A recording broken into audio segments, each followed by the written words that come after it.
Mrs. Juliet Makokha, who is also my namesake. Even my own husband said, now, all these things you went to discuss about equality, you want me to cook for you? Even up to now, when we talk about equality, people still think that we have to sit on our men. Even the men themselves, these women are thick-headed. First, to get a passport was a problem. My husband had to write a letter to the immigration department that he has given him permission to go to get a passport.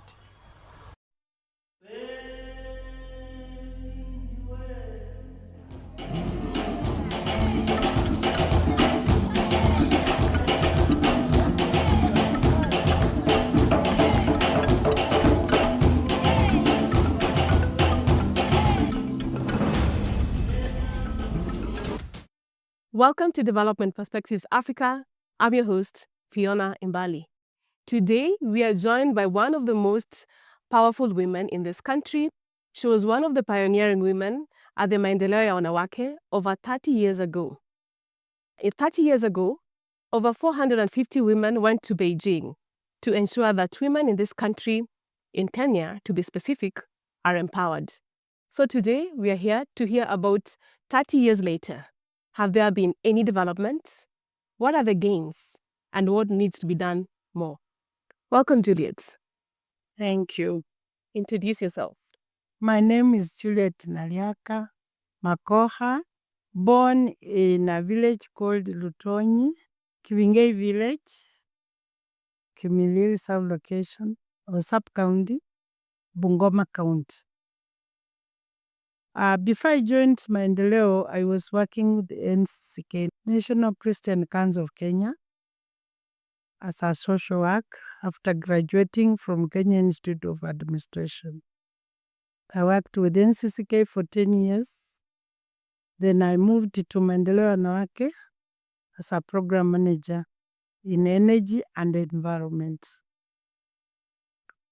And environment was one of the thematic areas or area of concern during the Beijing platform of action. Thank you. Thank you very much. You've done quite a lot. I look at your experience. There's a lot that people actually need to hear of what Maendeleo Wanawake has done. So reflecting on the Beijing conference, 30 years ago, over 450 women went to Beijing, reflecting on what the conference was all about. What were the takeaways, and how has the conference shaped women's movement in Kenya? Thank you, Verona. Maybe I go backward. We didn't start, that was not the beginning of we didn't wake up and say, tomorrow we are going to Beijing. We had some women who started it. And the first meeting was a few of the Kenyan women, like Julia Ojambo, Phoebe Asio, Grace Ogod, Jenny Kiano, Eda Kachukia, and others, are the ladies who started to attend the meeting in Mexico. And then after that, they went to Vienna. And then in 1975, they called a meeting, all the women under the Ministry of Social Services at that time. And they briefed the women some of the issues that they were talking about. Women in poverty, women in education, women in environment, and others. Then after that meeting, 75, they now planned to have another meeting in Nairobi. And that's what we called, before Nairobi conference, 1985, they had to go to the African now, because some of the issues that were discussed in these other countries were not including the issues of the women in Africa. So the women decided to have their own conference in Dakar, Senegal, which I didn't manage to attend, but the others attended, like my former boss, Ulikista Nsando. So they went to Otaka and they came up with their own issue, with the issues, and then planned for the conference in Nairobi in 1985. No, not 85, 95. Which they called it the Nairobi look. The results, they came up with a report called Nairobi Forward-Looking Strategies. And they based on those strategies that we looked at the issues that concerns the women in Kenya. And then that time, we didn't have, we had only the minister, a man minister, who was looking at the issues of the women. But that time, the women pressed that we should have our own woman minister. And that was the first time we were given Nyiva Mwendwa as our first minister to represent the country. And the government at that time was also good. And they mobilized women, plus the government from the government ministries and NGOs. And that's why the number was so big. And women went. We were looking at the issues of poverty. And then we said, now this poverty, it is a lack of money. The economic empowerment, we have to empower ourselves. So the women carried a lot of handicrafts, the kiondos, couples, different types of crafts. And they went and we had a tent, a very big tent, for not only for Kenya, but all the women from all over the world. They had that tent with the crafts that they were selling. And back home, people thought just we went for marketing. They didn't think of the issues that we are going to discuss. I must say it was a very good meeting, the issues that we were discussed were very important concerning the women. And we looked at the issues on health, poverty, that's economic empowerment, poverty even in education, because at that time we had very few women who had gone to school. And from that, the recommendation were that we came up with about 12 issues or a platform of action. We looked at women in education, how is the culture, women in environment, women in food security, and women in health, and on. They were all 12. The 13 was partnering by partnering with institutions, other institutions. When you partner with other institutions, you get what you need. Now, when we came back home, we had to present this to the government. And that time we had what we used to call Women's Bureau. And this Women's Bureau, through the Women's Bureau, we lobbied and we said, apart from having the ministry, we should have a section or a unit that deals with women issues. And we said, if they are not ready to have a ministry for women alone, we need to have kind of commission. And that was the time. By then I had left Maendeleo and I had joined now the National Council of Women of Kenya. It's an organization that brings all women, NGOs, CPOs together, so Maendeleo included. So through the council, we had to identify women from various NGOs. And at the other point I left, which was one very important under the 12 actional plan, is the political or the decision making. Because at that time, we didn't have many women in decision making at all the levels. So now, having all those thematic area, we came home and I was talking about the commission. Yes. So then we said, we have to, this was also a recommendation from the New York meetings, which the women normally go every, like what we are preparing next week. Some are going to New York for the CS meeting. Yeah. A CS is a status of women. We want to know where have we reached. So there was a recommendation that now it's a high time we had gender and development. Yes. Or gender equality. Because we can't say women inequality. If we say women equality, people will think because the issues that came up, that women, even if we are funded to do projects or any developmental projects, we will not implement it. But the men will think we are just doing things that concerns us in the kitchen. They will not take us serious. So whatever we do have to include in men, girls, and boys, all inclusive. Yes. But when women went to Beijing, I remember I was very young. And there were people talking about women have gone to Beijing, they've come back, they're hard-headed, they don't listen, they have become something else. Was that the case? Yeah, I agree with you. They came. Even my own husband said, now, all these things you went to discuss about equality, you want me to cook for you? I said, that was not an issue. People didn't understand what we meant. Even up to now, when we talk about equality, people still think that we have to sit on our men. Even the men themselves, these women are thick-headed.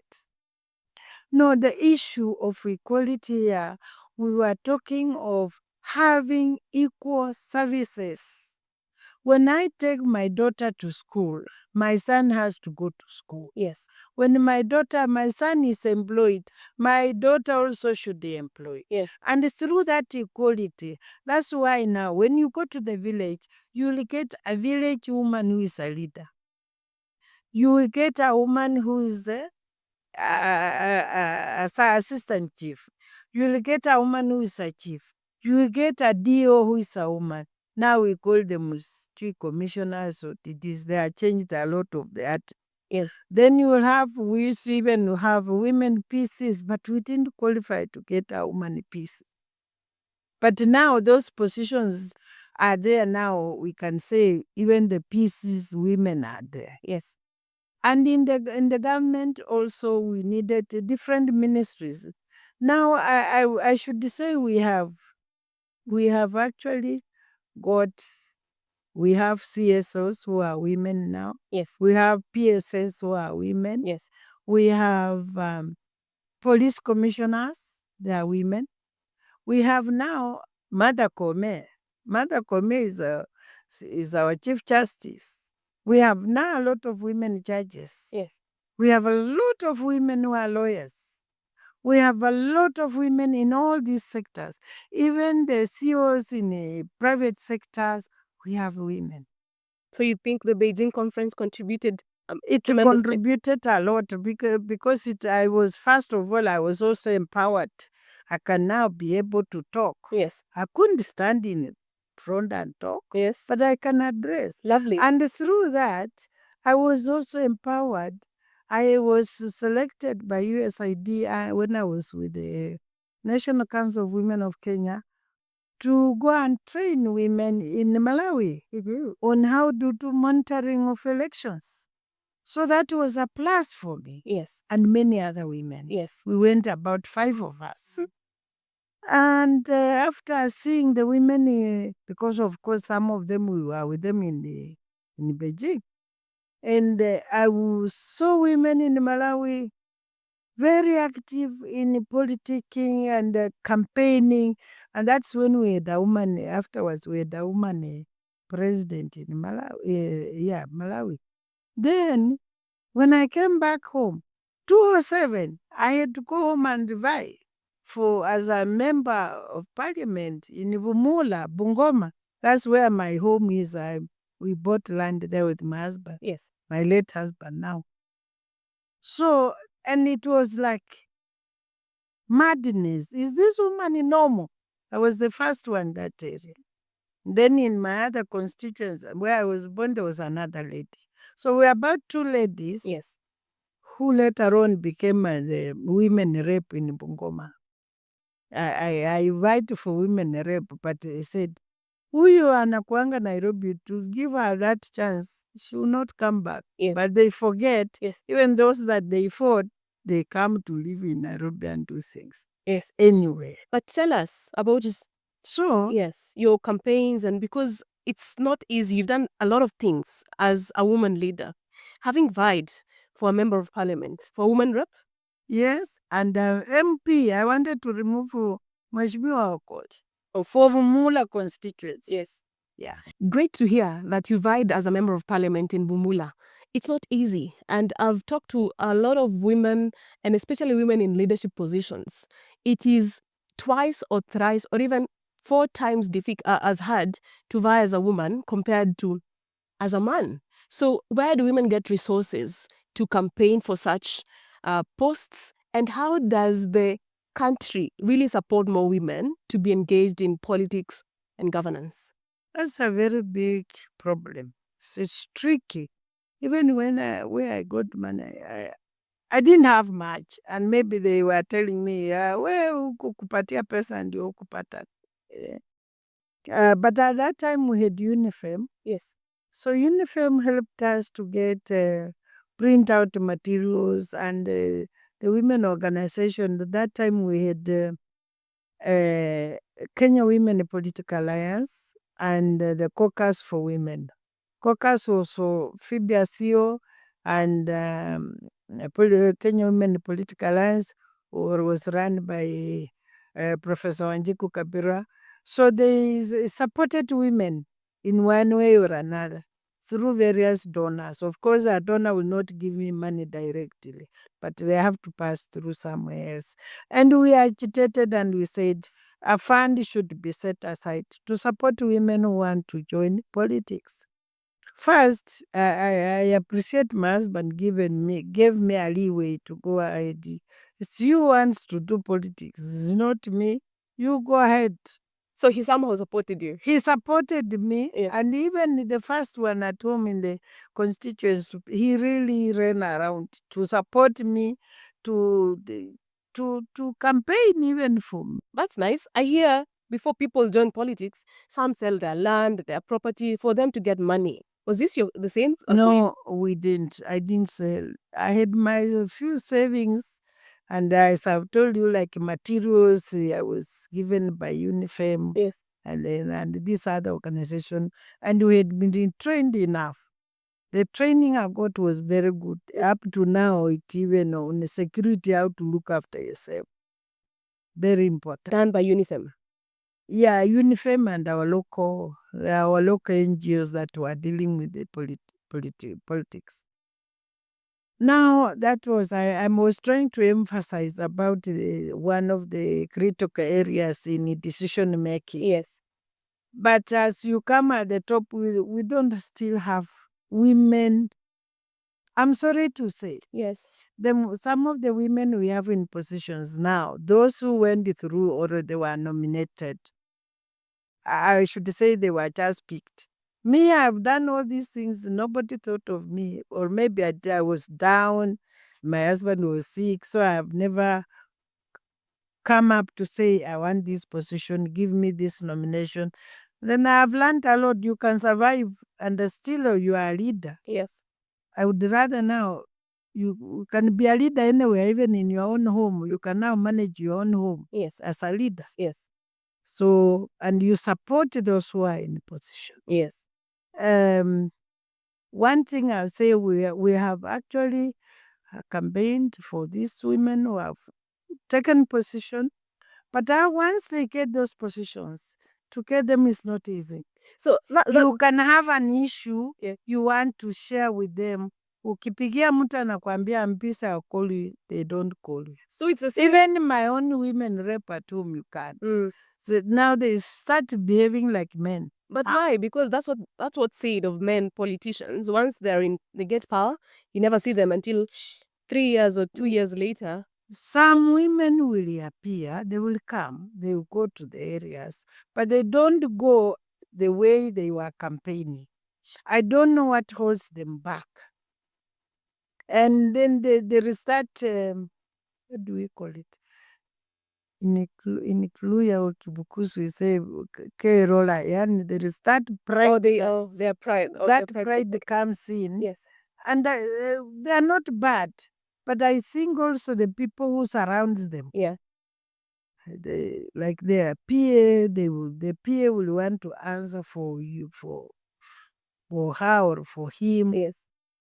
But then the message, there will be a breakdown of communication. Yes. Because what you wanted to tell him or her is not what is being delivered.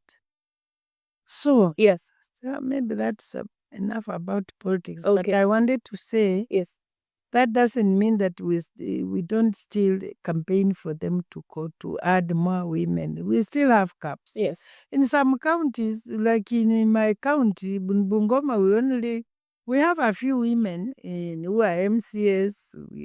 But we don't have a woman governor. We don't have a woman senator. Yes. So I'm hoping 2025, somebody will wake up and say they want these provisions. Yeah. Because we have, when it comes to education, we really have good women like you. Also you can think of having that position in the future. You can head. We have even had some women in the UN office. Yes. Representing Kenya in the UN offices. President Ruto, that's a call to action to you. Yes. I have been nominated as one of the top women in this country. So I should be appointed, if not elected, in one of those positions in this country. Given a position, it's not bad. So the gains, 30 years. So those are some of the gains. Like what I've been enumerating. Yes. In decision making. Yes. That one we have, but it's not enough. Yes. We still have a gap. Yes. We still have a gap. Speaking about education, I look at statistics of girls' enrollment and completion rates in school is still not what the world recommends.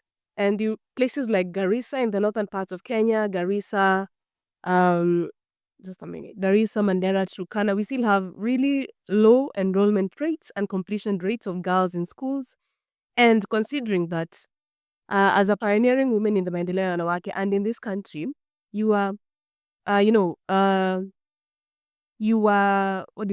lucky enough to attend a school in the United Kingdom, University of Birmingham. Tell us, for you to have such experience and having attended a school in the United Kingdom, did it make a difference? Will you encourage more girls to seek for such opportunities? Thank you. First of all, those areas you have just mentioned, those areas have a lot of their own problems. We have social problems there, we have environmental problems, and we have family problems. And being nomadic areas, people have to move from place to place. So until that time, that when the institutions are put up for girls in boarding, already they are trying. We have some schools for boarding. And also the climate. Climate change is also a problem. It's a problem. Those areas do not have enough water. And the girl child has problems.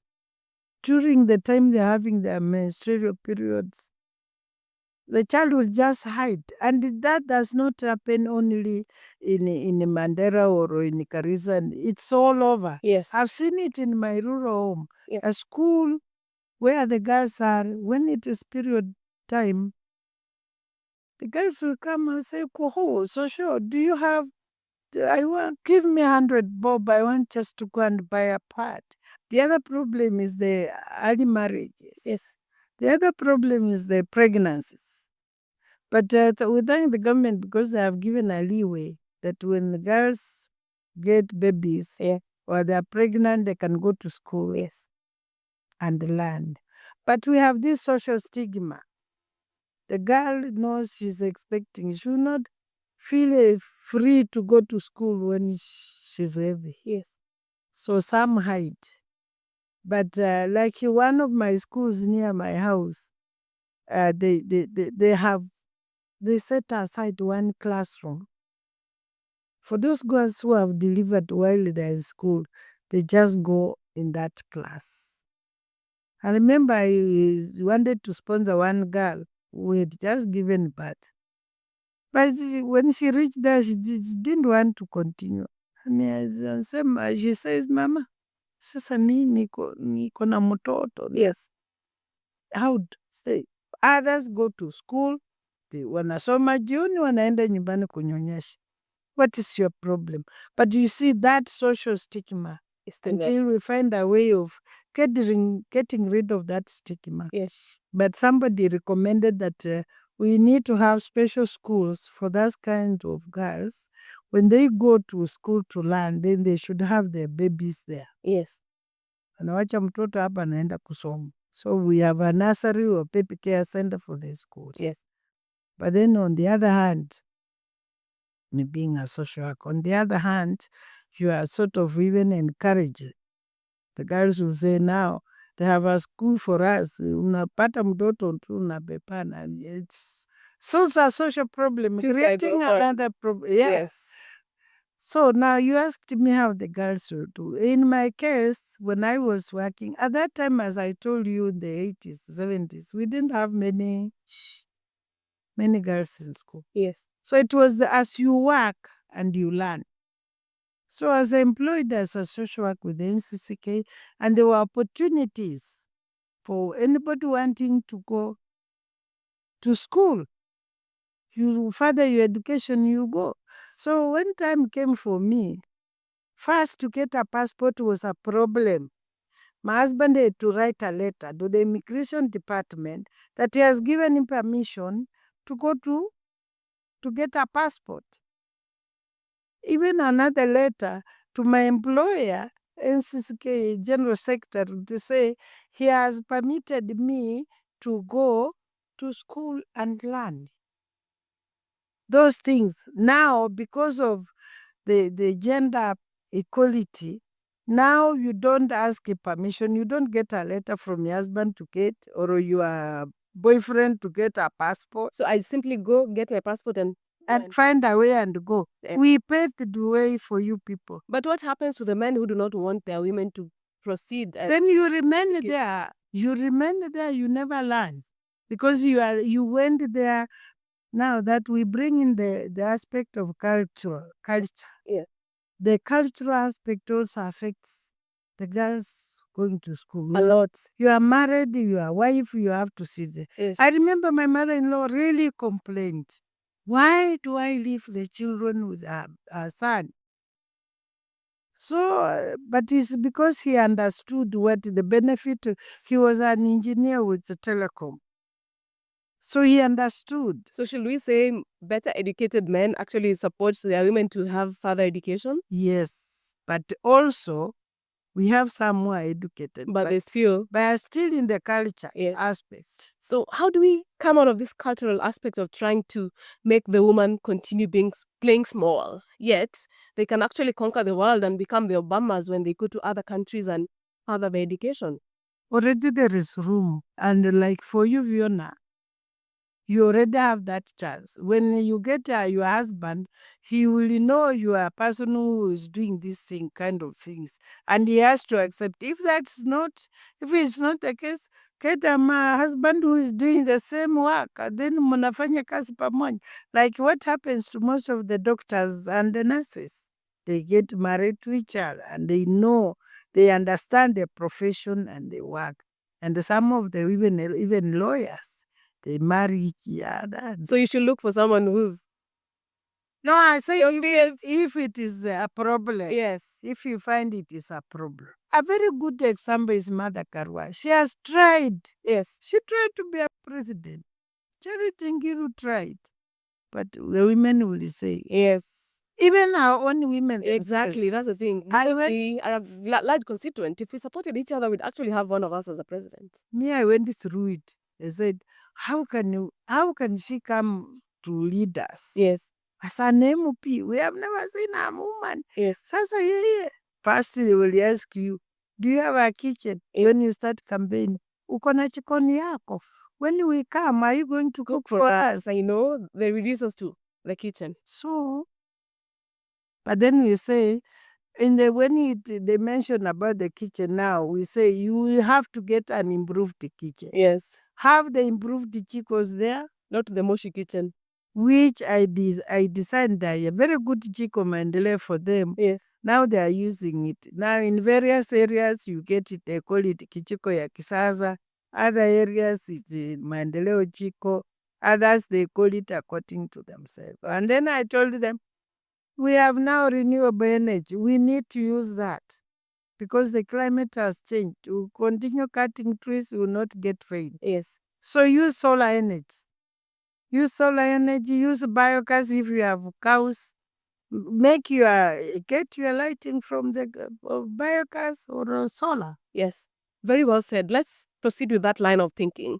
Climate change. Of course, really, it continues every day. We have issues about climate change and we have conferences talking about how the climate has changed over the years, how it's affecting the mamamboga, how it's affecting the small scale farmers in the rural areas, how definitely as a rain dependent economy where our farming, over 70% of our farming in this country is rain dependent.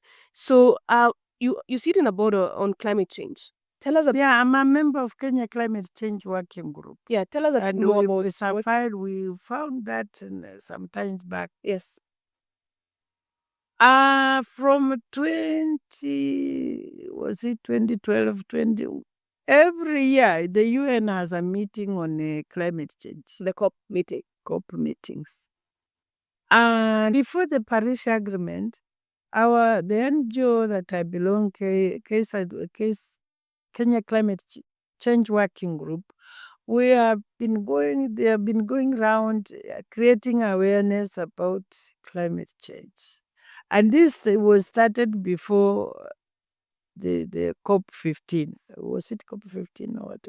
Well, even before the late Wangari Maathai professor started talking about climate change. And when he was doing Green Belt movement, planting trees, in Karura, she was beaten. Kenya Times, Uhuru Park, they wanted to put up a building, she was beaten. But people didn't take it seriously. Now is when we realize. Wangari was telling us to plant. I remember one time she said, mutakaa na mutaona changwa inafika. The desert It's will coming. Yes. And now we are seeing it. Even the sun that is burning us now is not the usual sun we used to have. Yes. And out of that also, we are getting diseases that cannot be managed. And that's climate change. And we have, within the agreement, Kenya agreed, and I understand they will be having another summit or conference on climate change. And we have, now we should not even talk about the COPs, because they have given the recommendation and now we need to implement. And we are saying, is the gender aspect taken care of? Yes. So through that, the NGO, we have a thematic area, gender and climate change. We are trying now to sensitize. We partner with Maendeleo to sensitize the women. And not all women belong to Maendeleo. Yes. So other NGOs also have to take up to create awareness so that it's not just planting tree. Yes. If I plant this tree here and I don't even water it, and then tomorrow it dies, and you count, I've planted 100. You have to plant and take care of it. Yes. And make sure that tree, you also benefit from it. Not only firewood. Yes. So we are saying, can you plant?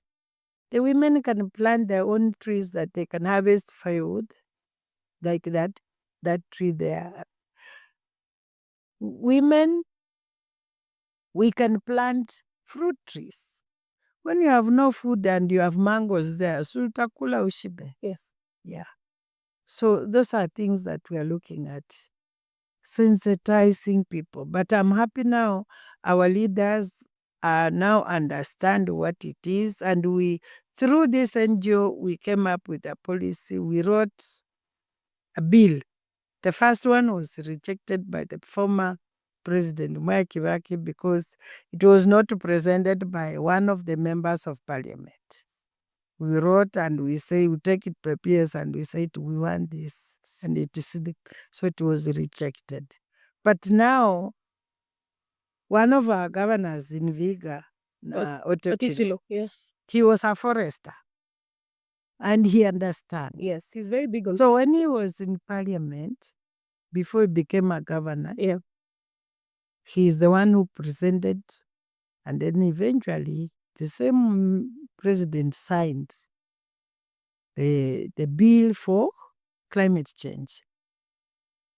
And now what is remaining is action. And we have mobilized civil society that now we have to start monitoring, showing the communities what needs to be done. And I'm happy that in the Ministry of Environment, we have a unity for climate change. You need to know more, you go to that unity, yes. You'll be given a lot of all the policies that we have now on climate change. And what are the strategies, or what is the framework that is there created that we are going to follow. So far, what we have done now is that they have now established committees from the grassroots level up to the nation to look at the issue of climate change. That's fantastic. So now it is us, other organization, to follow up and monitor. Yeah. And this was sponsored by World Bank to establish these committees through what they call in treasuries flock funds, through flock. They gave to the governors to establish these committees. Okay. But then there's also a loophole. I look at Viona and I say, Viona doesn't know anything. My brother down there can be on that committee, my nephew. So like simply there are no proper structures to ensure that this is done properly. Structures are there on paper, but on the ground, implementation is different. But what I'm happy about is that everybody is aware about this climate. And like I was talking to my people when I was wananiambia, mama, it is so hot. Yes. Uwezi hata kuenda, hata maji kwa borehole iko karibu kuisha. Kawambia ikisha mtaenda kwa mtungi. And the rivers are drying. So if it dries, where do you get water? So already it's affecting people. People are feeling they are feeling climate change. Yes, they are feeling it. And especially women, they are disproportionately affected by climate change. And whenever any issue about perhaps heat waves, when you have droughts, when you have flooding, women are the most affected. And how do we ensure that women are on the forefront of climate action and ensuring that we get as much support as possible when it comes to climate change issues and policies to engage them effectively? See, I've said the policies are already there. What we need to do is now make communities understand, including the women are there, to get to know that this policy is there and we need to implement. What is it that you need to do? And we are saying, even in agriculture, when it comes to food, can we plant those crops that can retain the soil, that they can sustain the soil? Our traditional foods. Like I have a project that I want to improve on the indigenous vegetables. Okay. And harvest the indigenous seeds. Yes. Those ones because their roots were good.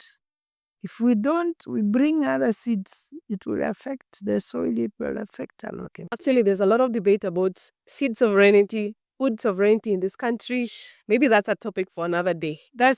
We are talking of Beijing, the caps. Yes. So that is also a cap Yes. under food security. Yes. Because if we don't look at our food, we'll have no food. Yes. And without food, you can't do anything. Mm-hmm. Yeah. So do we still have many projects under Maendeleo Wanawake that are trying to ensure we are more food secure in this country? Because every drought season... They have a project on water. Okay. So that one, I can't talk much about it. I'll refer you to the people concerned. Oh. And then you anything else? Yes. So and if you have to go, you have to see them very quickly. So let's talk about violence against women. You also sit in a board on gender-based violence, or a commission. And last year we had a lot of femicide cases. I see a report that says between August and October 2024, we had at least 97 women as victims of femicide in Kenya. What's happening in this country? That question I was asked again yesterday by the media, this was Nation, I think, or KBC. Everybody is surprised. Gender violence has always been there. It is not starting yesterday. Yes. Even in the traditional homes, in our homes in the rural areas, it used to be there between mzee na mama. But they knew how to control it themselves. Wanaweza kupigana kwa hiyo huko kwa nyumba yao na wewe hujui. Yes. Asubuhi mama anacheka, mzee anacheka. But these days, you don't. But it has gone an extreme. That's what, when we talk of domestic violence or gender-based violence, it has categories. It has categories. You have the physical violence, we can also say spiritual violence if you never go to church. We have environmental violence, and we have social violence. Mental violence, which is creating mental health. Because unafikiria. And also we can also say this violence is coming in because of also cultural. Like FGM, the girl has to be circumcised. It's a cultural thing. But that one, we came up with a policy on that, and I think it's being implemented. But some communities have not accepted. They do it privately. Even like the kisses who are educated, they will take their girls to be circumcised at night. Mm-hmm. Yeah, or they take them home to be circumcised quietly. You don't know. But people are aware that it is wrong to circumcise. But we need to continue talking about it. We need to continue about it. In some of our areas, I remember my grandmother used to tell us, but you girls, I have told your fathers, they will not take you anything. Mimi nilipitia hapo na staki. And see, the lawyers also went through it. Yes. But right now in Mandelgon, we still have the sabotis. They are still doing it. But we have to continue hammering, and especially to the young people. They should just take it. Because nobody has a right to mess you as a human being. Yeah. But we don't know why it came, but we have to talk about it, and we have to make sure that it is not done. And it was in Kajiado where one chief was, I think he was beaten or imprisoned because of that. He took a girl to be circumcised. So the government is aware, and they have done it, and it's now the people, as we talk about the implementation. So now these killings of women and it is something that is bothering everybody. Because it has never been done to that extent. Women being killed. One of my granddaughter said, He said, my brother has to go with social. You hear they are getting even old women to be killed. So social, you should know where social is going. Yes. He said, go with social. Yes. Wakikumshika nyinyi wawili tutajua. Na uambie mama umeenda na social. Yes. So that's the situation. Even the children know. Yes. The other day I was with a driver, Uber. Akaniambia, mama, hii dunia sijui inaenda wapi. So these are cases that you hear about every other day. Every day. And as I said, there are worse. And I think that's why the government has formed now a SITA commission where Nancy Baraza was nominated to be the chair. So let's see what research they are doing and they will tell us. So those are some of the things that are happening that we don't believe. Yes. I'm definitely very much impressed about your leadership capabilities. Having wanted to become a woman member of parliament, it's not easy. And looking at your experience, having been a mother, a wife, a grandmother, and all the leadership positions that you've held within this country, what advice will you give someone like me who wants to join, this debate and engage in leadership at perhaps a macro level, to just ensure that more women get into these spaces and are heard? Yeah, but before I come to that, there's something I wanted to share with you. My own achievement after Beijing, as far as education is concerned, I made sure all my children have gone through education. I have some lawyers, I have some businessmen, I have everybody, I have human resources, everybody.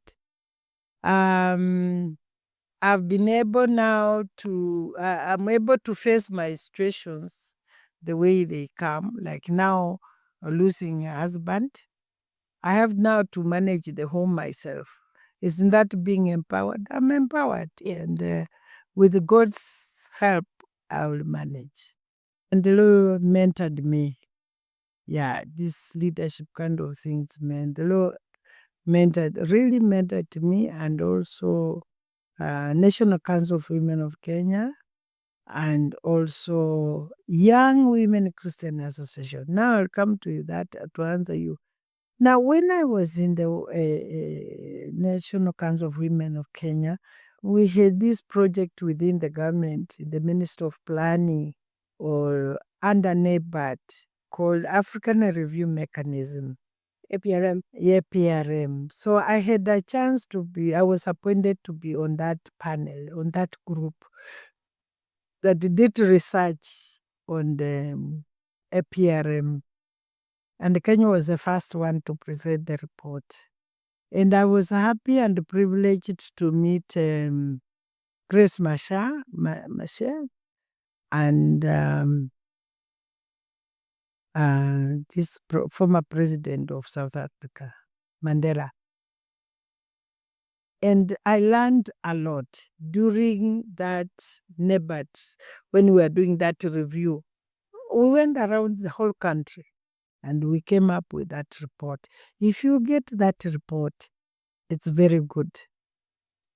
And some of the things that are being implemented by the government came up from that report.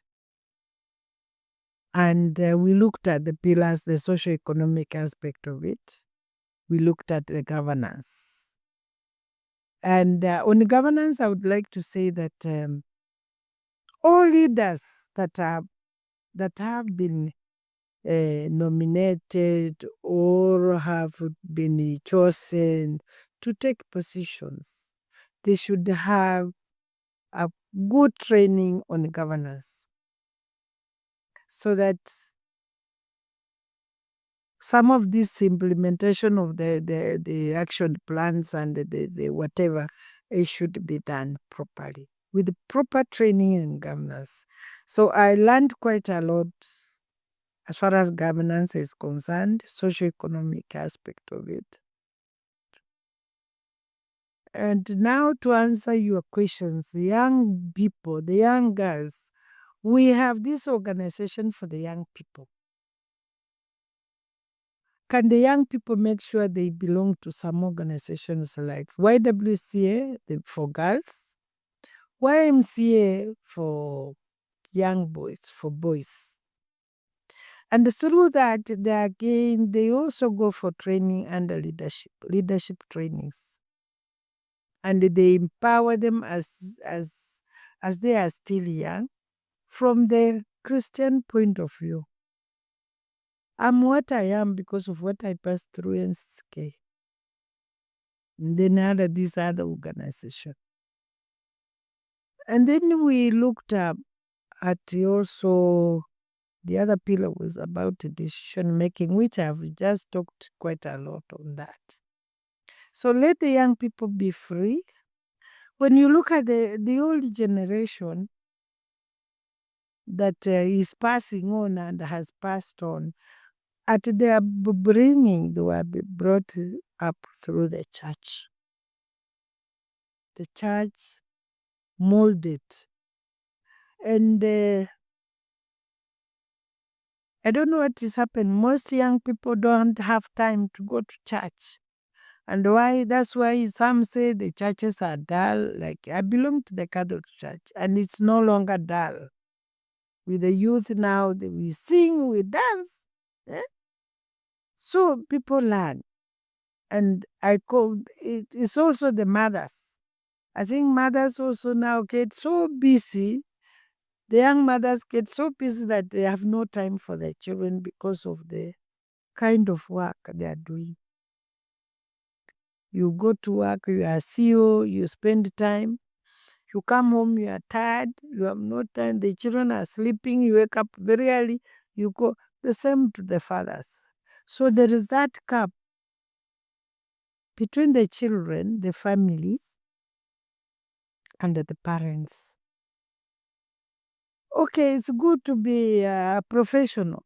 It's good to get your child coach.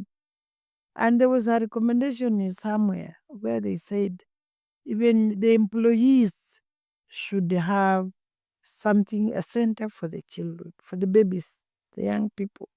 The young people should have their centers. And I'm happy about the churches now. They try to engage the young people. And like in Nairobi, there was a time we used to have social halls where the young people would go and be creative. Be creative. Mtu akiwa amefura kwa nyumba anaenda huko ana jambo. It helps. It helps. And through that you are guided to grow up into leadership. Yes. Proper leadership. Yes. Thank you. So nimekwambia where to get NEBAT report. APR, African Peer review mechanism. Yes. Thank you. You go to NEBAT office. Yes. Or a Minister of Planning. They are libraries. Thank you.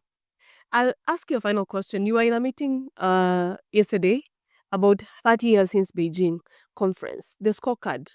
What are the top 3 most pertinent issues actually need to be properly thought about currently? And after 30 years, after the Beijing conference 30 years ago, out of 10, where do we stand?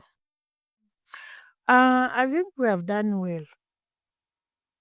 Last time Rwanda was first. But from the African point of view, continent, Tanzania was doing very well. Rwanda was doing well. Probably we're also doing well. We have done well a bit. Okay. But we still have gaps, a lot of gaps. Yeah. And the thing that is now even killing us when we see this gender-based violence, that's now a critical area that the government has to look into to make sure that it spoils our country. You cannot implement anything freely because you don't know whether you get home. Yes. So security, we need security. Women need security. Everybody needs security profile. And before that, we say, be the security yourself. When you know such time you are not supposed to be in this place, don't be there. I think that's the note I can finish. Thank you very much, Mrs. Juliet Makokha, who is also my namesake. Yep. Thank you very much for having time to watch us today. Please like, share, subscribe. Let us know who you'd like us to interview again in our subsequent shows, and we'll be very much honored to have them in our show. So today we've had Miss Juliet Makokha. She vied for Women Member of Parliament in Bumula constituency. She is in various boards on climate change, gender-based violence, gender commission, and she has really told us her wide experience on what it has been being a leader in this country. Thank you very much. Till next time. Bye bye.